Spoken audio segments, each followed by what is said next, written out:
பொண்ணு இன்னு மருதையில கேட்டாக.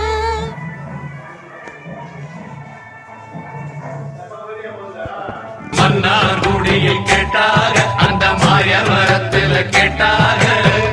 சீர்சனத்தியோட வந்து சீமையில கேட்டாக.